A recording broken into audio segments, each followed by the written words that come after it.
श्री कृष्ण गोविंद हरे मुरारे, हे नाथ नारायण वासुदेवा। श्री कृष्ण गोविंद हरे मुरारे, हे नाथ नारायण वासुदेवा। ओम नमः शिवाय, ओम नमः शिवाय, नमः शिवाय, ओम नमः शिवाय, नमः शिवाय, ओम नमः शिवाय, नमः शिवाय, ओम नमः शिवाय। बोलिए श्री शंकर भगवान की जय। श्री शिव महापुराण रुद्र संहिता कुमार खंड। एतस्मन्नन्तरे तत्र विश्वरूपः प्रजापतिः, तदुद्योगं सविचार्यं सुखमाप प्रसन्नधीः।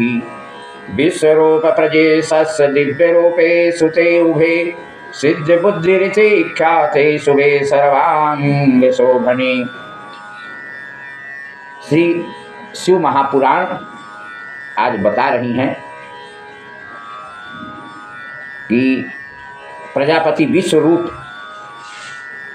की दो कन्याएं सिद्धि और बुद्धि भगवान गणेश जी के साथ विवाह संपन्न किया उन्होंने। अब उन सिद्धि और बुद्धि से पुत्र उत्पन्न हुए, उनका नाम क्षेम है और लाभ।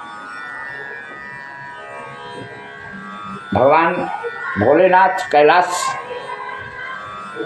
पर अपना सुख आनंद समय व्यतीत करने लगते हैं और ब्रह्मा जी कह रहे हैं कि गिरिजा एवं महेश्वर ने आनंद पूर्वक विवाह महोत्सव का आनंद लेते हुए उनकी मनोरथ पूर्ण किए। वैसे ही विश्वकर्मा ने गणेश विवाह में सब वहाँ आनंद मंगल पहुँचते हैं और गणेश जी भी अपना समय व्यतीत करने लगते हैं। उसी समय शिव जी के दूसरे पुत्र कार्तिकेय जी बड़े महाराज पृथ्वी की परिक्रमा कर कर वहां पहुंचते हैं, क्योंकि इधर भगवान गणेश बुद्ध के सागर माता पिता को ही परिक्रमा करके, उनको ही पूजा स्थल में बैठाकर उनकी ही साथ परिक्रमा करके और भगवान भोलेनाथ से आशीर्वाद प्राप्त किया। प्रथम पूज्य भी बने और उनका विवाह भी संपन्न हो गया। अब वहां सुख पूर्वक आनंदमय जीवन व्यतीत करते हुए सुखमय से वहां उस समय कार्तिकेय महाराज पृथ्वी की परिक्रमा कर वहां पहुंचते हैं और जैसे कार्तिकेय महाराज आए उसी समय महात्मा नारद भी उनके घर में पहुंच जाते हैं। अब नारद जी कार्तिकेय से मुलाकात होती है, भगवान शिव को प्रणाम कर और जैसे बाहर निकला वैसे कार्तिकेय से मुलाकात हुई। नारद जी तो ऊपर से नीचे तक देखने लगे, नारायण नारायण का जाप करते हैं और कार्तिकेय जी से कहते हैं कि तुम्हारे माता पिता जो कार्य किया है उसे इस लोक में कोई नहीं कर सकता है, यह मैं सत्य कह रहा हूं। उन लोगों ने पृथ्वी की परिक्रमा का बहाना बनाकर तुम्हें घर के बाहर निकाल दिया और इधर गणेश जी का उत्तम अत्यंत शोभन विवाह कर दिया। इस समय गणेश जी का विवाह हो गया है। उन्हें विश्वरूप प्रजापति की अत्यंत मनोहर रत्ना रूपा कन्याएं स्त्री के रूप में प्राप्त हुई हैं। शुभ अंगों वाली दोनों पत्नियों ने दो पुत्र भी दे दिए। सिद्धि से क्षेम हुए हैं और बुद्धि से लाभ हुए हैं। इस प्रकार वे गणेश अपनी दोनों पत्नियों से दो पुत्र प्राप्त कर माता पिता के अनुसार रहकर निरंतर सुख उपभोग कर रहे हैं। छल पूर्वक दी गई माता पिता की आज्ञा से तुमने समुद्र वन पृथ्वी की परिक्रमा करते रहे। अब परिक्रमा करके और आए हो तो अब इसका क्या फल प्राप्त होगा, इससे क्या लाभ होगा। हे तात, तुम्हारे माता पिता ने तो छल किया, उस पर तुम विचार करो। जब अपने स्वामी ऐसा कर सकते हैं तो दूसरा क्या नहीं कर सकता। तुम्हारे उन माता पिता ने यह अनुचित कार्य किया है, तुम इस पर विचार करो। मेरे विचार से तो यह मत ठीक नहीं है। यदि माता ही विष दे देवे, पिता उसको बेच देवे, तो राजा सर्वस्व हरण कर लेवे, तो फिर किससे क्या कह सकता है। कार्तिकेय महाराज, जिस किसी ने भी इस प्रकार का अनर्थकारी कार्य किया हो, उसका मुख शांति की इच्छा रखने वाले बुद्धिमान पुरुष को नहीं देखना चाहिए। नारद जी ऐसा कार्तिकों को समझा रहे हैं। बताइए, जिसके दिमाग में, घर में, आत्मा में नारद जैसे घुस जाए, उसका तो विच्छेद करने ही वाले हैं, अलग करने ही वाले हैं। क्योंकि ऐसी बात भर देते हैं, मेन पॉइंट नहीं बताएंगे, मेन जड़ नहीं बताएंगे। अब यहाँ कार्तिकेय जी के मन में विषमय भर रहे हैं और ऐसा समझा रहे हैं। बताइए, यह नीति श्रुतियों, स्मृतियों तथा शास्त्रों में सर्वत्र कही गई है। मैंने उसे तुमसे कह दिया, अब तुम चाहो वैसा करो, वैसा ना करो। नारद जी बता दिए। उनके मन में एक तरह का विष भर दिया कि तुमको छल से भेज दिए और इधर गणेश जी का विवाह उत्सव कर दिया, उनके तो पुत्र इत्यादि भी हो गए। ओहो, इस प्रकार महेश्वर नारद बता करके और चले जाते हैं। अब ईश्वर महेश्वर के मन की गति जानने वाले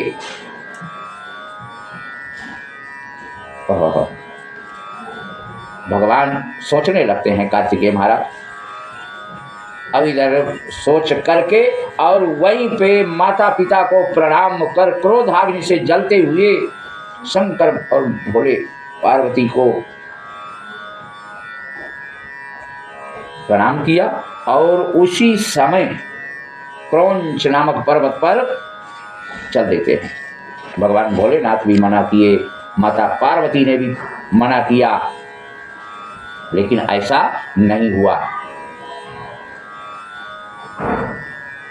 वार्तालाप करते हैं कि अब मैं यहाँ क्षण मात्र के लिए भी नहीं रुक सकता हूं, क्योंकि आपने मुझ पर कौन सा प्रीति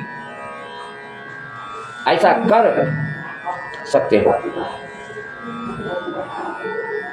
अब मुझ पर ऐसा कौन सा प्रीति न कर ऐसा कपट किया है, ऐसा कहकर और दर्शन मात्र से ही वो वहां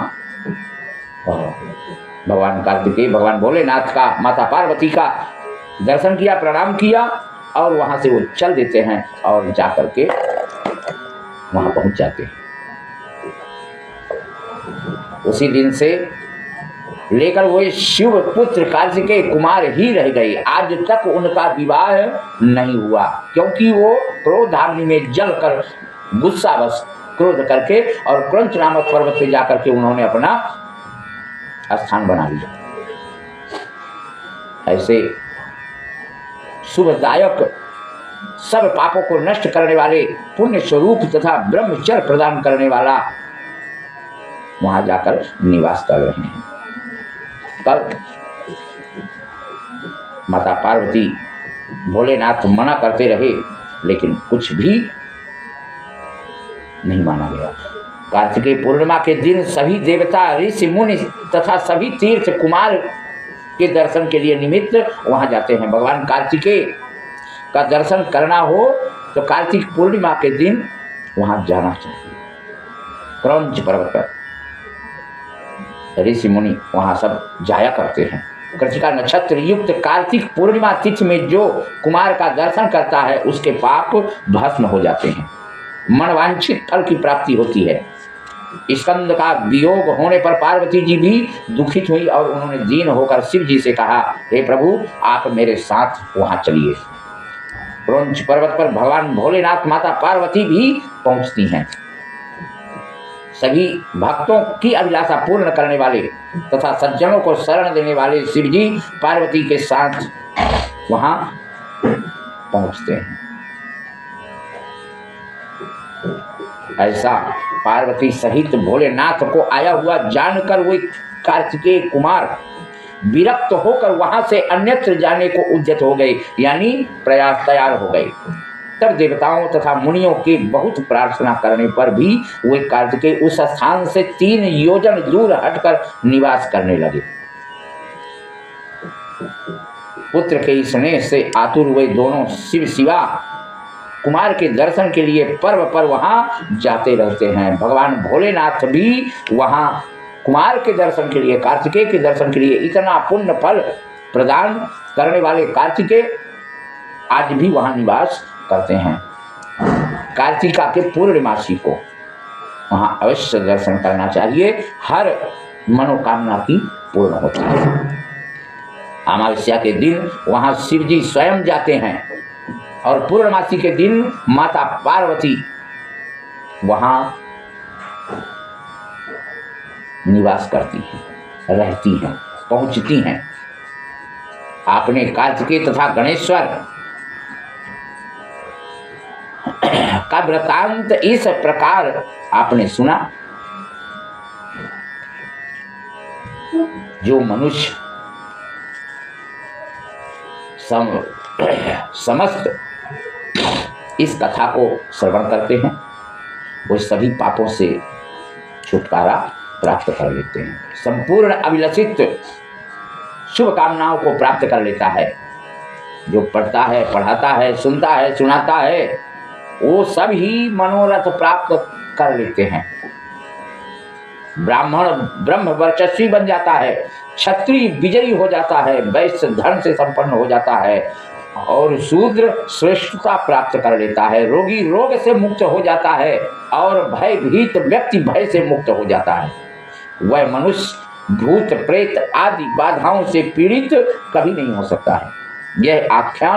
यह व्याख्यान पाप रहित यश तथा सुख को बढ़ाने वाला, आयु में वृद्धि करने वाला, स्वर्ग की प्राप्ति कराने वाला, अतुलनीय पुत्र पौत्रादि प्रदान करने वाला, मोक्षदायक शिव विषयक ज्ञान को देने वाला श्री शिव महापुराण शिव तत्व शिव शिवा की प्रीति कारक यह भक्ति प्रदान हुई।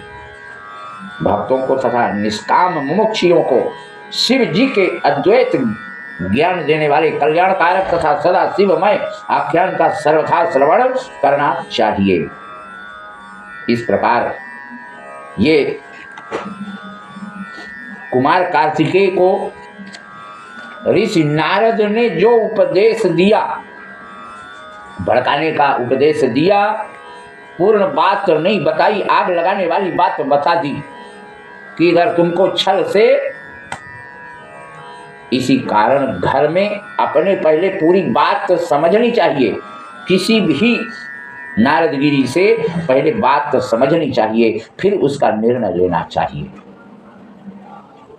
यह इससे सीख मिलती है और मैं भी यही कह रहा हूं कि पहले पूरी बात समझनी चाहिए, इसके बाद ही कोई निर्णय आप लीजिए। बोलिए श्री शंकर भगवान की जय, बोलो उमापति महादेव की जय।